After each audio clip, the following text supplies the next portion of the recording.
Jujumura block अंतर्गत hero ग्रामठारे Pahalgam मृतकों श्रद्धांजलि ज्ञापन अवसर में हीरो ग्रामठारू एक महामावती शोभायात्रा आरंभ हो हीरो राधाकृष्ण मंदिर पर्यंत अनुष्ठित होता।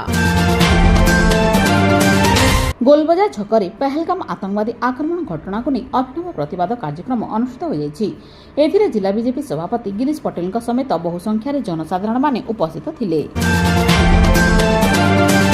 जुजुमुरा ब्लॉक अंतर्गत नीलडुंगुरी टोल प्लाजा जड़े ट्रक ड्राइवर और टोल कर्मचारी मध्य गंडगोल घटी सदर थाना मामला रुजु होईछि।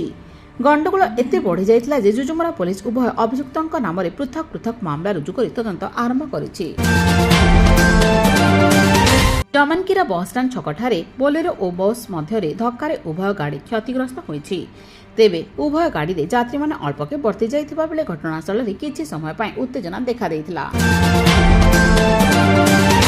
भारतीय कम्युनिस्ट पार्टी पक्षरु जिलापाल कार्यालय में अतिरिक्त जिलापाल दाबीपत्र प्रदान कर दाबीपत्र में विशेषकर प्रचंड खरारे जिले में शुद्ध पानीय जलर व्यवस्था कराजो बोली उल्लेख रही।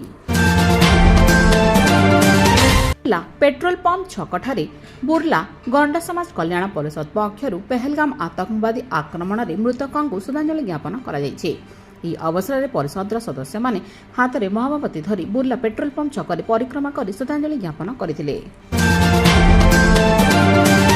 बामनारू बाइक जोगे घर को आसुथिबा बेले बाउरीटीही निकटरे बाइक दुर्घटना रे 2 जण युवक आहत होइचंती। तेबे उभय बाइक आरोही को स्थानीय लोके उद्धार कर गोविंदपुर मेडिकल रे भर्ती करिसंती।